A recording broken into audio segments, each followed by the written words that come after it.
सगळ्यांचं पुन्हा एकदा स्वागत.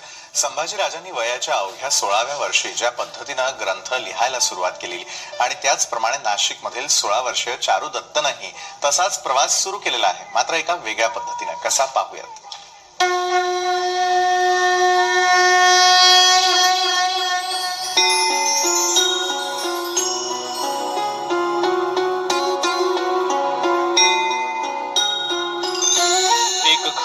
जिथे अभंग राहतात, एक घर जिथे वेद सर्वत्र दिसतात, एक घर जिथे ज्ञानोबा तुकोबांच्या ओव्या राहतात, एक घर जिथे अभंगांच्या भिंती आहेत, एक घर जिथे ओव्यांचं छत आहे.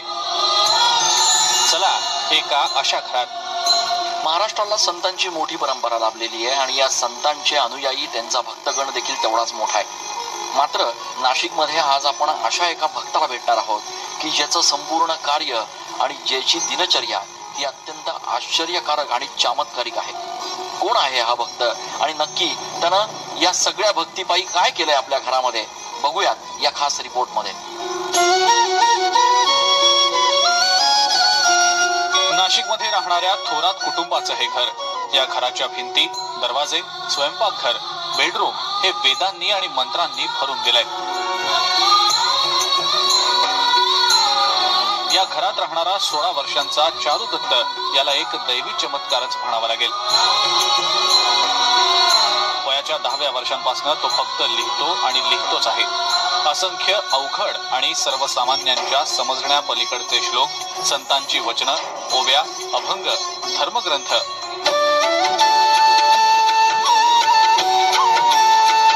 चारू दत्तच्या घरात पाऊल ठेवल्यानंतर घरातला एकही कोपरा, एकही जागा अशी नाही ज्या ठिकाणी त्यानं हे लिखाण केलेलं नाही.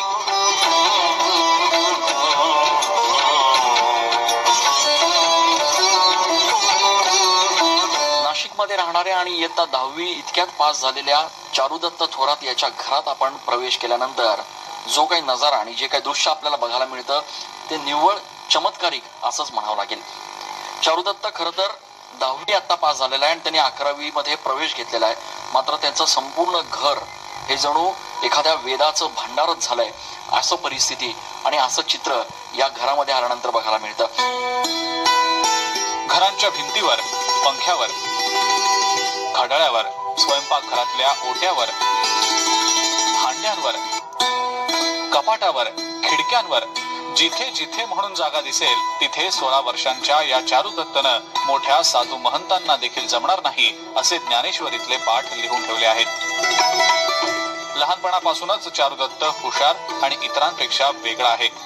मित्र होते, मात्र त्याचं मन हे वेगळीकडेच होतं. त्याला लहानपणापासूनच अभंग, कीर्तन, देवासंतांच्या गोष्टी ऐकायला आवडत असत. मात्र जसा चारुदत्त मोठा होत होता तसा त्याच्यातला प्रगल्भतेचा अनुभव घरच्या लोकांना येत गेला. ज्या वयात मुलं कॉलेजच्या कट्ट्यावर बसून मजा करत असतात त्याच वयात चारुदत्त वेगवेगळ्या विषयांवरचे धर्मग्रंथ लिहितो आहे.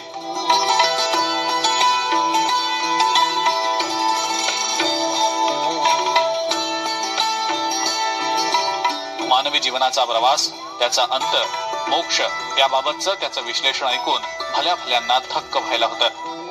एवढ्या लहान वयात त्याला हे अगाध ज्ञान कसं प्राप्त झालं याचं कोडं न सुटणार असल्याचं त्याचे आई वडील देखील सांगतात.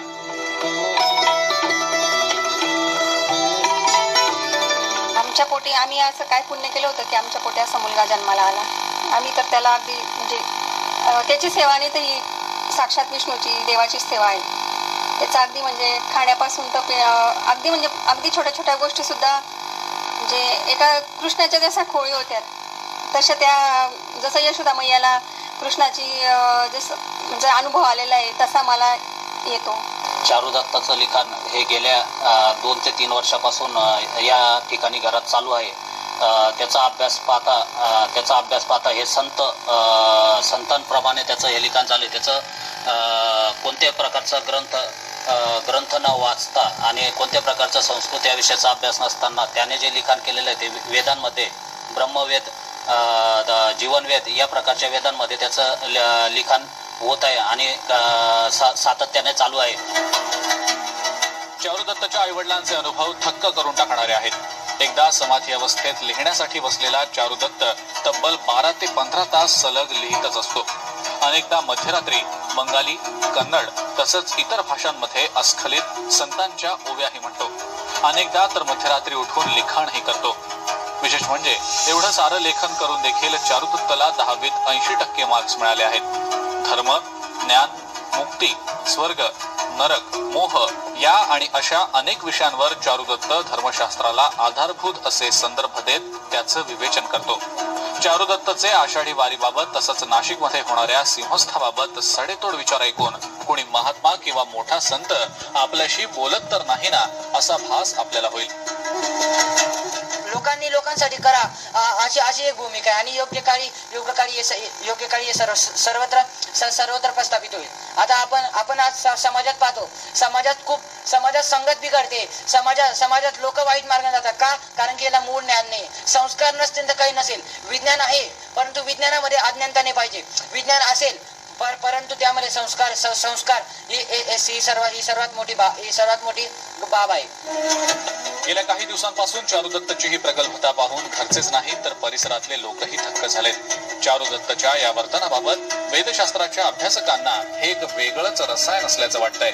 नाशिकचे प्रसिद्ध वेदाभ्यासक आणि धर्माला शास्त्राची जोड देण्यात ख्याती असलेले विश्वासराव साक्रीकर यांनी या सगळ्याचं विश्लेषण केलंय.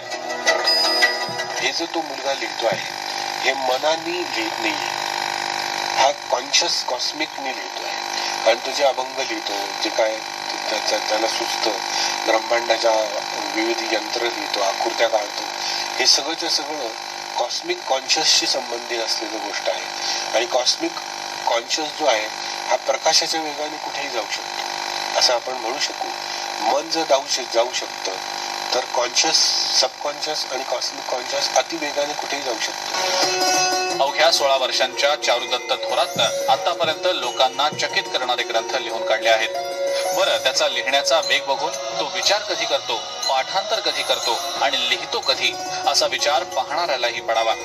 चारुदत्तनं आतापर्यंत सकलामृत ग्रंथ, सुमनामृत ग्रंथ, अशोकामृत ग्रंथ, जीवनवेद ग्रंथ, व्यथा ग्रंथ, चिंतन ग्रंथ, ब्रह्मवेद ग्रंथ, दत्तात्रय ग्रंथ आदी ग्रंथ लिहून काढले आहेत.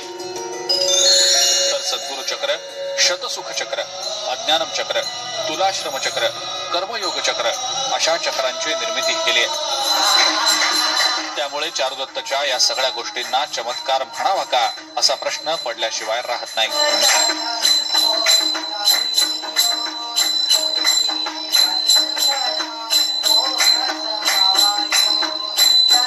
ज्ञानदेवे रचिला पाया तुका झालासी कळस अशी जरी ओवी असली तरी नाशिकच्या चारुदत्तनं मात्र आता याही पुढचा प्रवास जो आहे तो त्याच्या लिखाणाच्या माध्यमातून सुरू केलाय. चारुदत्ताचं संपूर्ण घर म्हणजे ज्ञानाचं एक मोठं भंडार झालंय. या क्षेत्रातल्या तज्ज्ञांनी आता या सगळ्या गोष्टींचा नीट अभ्यास करून समाजाला याच्यामधनं काय बोध देता येईल त्याबाबत प्रयत्न करण्याची गरज आहे. नाशिकहून कॅमेरा पर्सन आकाश येवलेसह मी चंदन पूजाधिकारी, TV9. तर आमचा स्पेशल रिपोर्ट पाहिल्यानंतर आपल्याही लक्षात आलेलं असेल की चारू आकाशा एवढा हा या आम्ही कार्यक्रमाला नाव देण्यामागचं खरं कारण काय, त्याच्याशी देखील बातचीत करणार आहोत. त्याचबरोबर मुकुंद जे आपल्या बरोबर देखील बातचीत करणार आहोत एका छोट्याशा ब्रेक नंतर.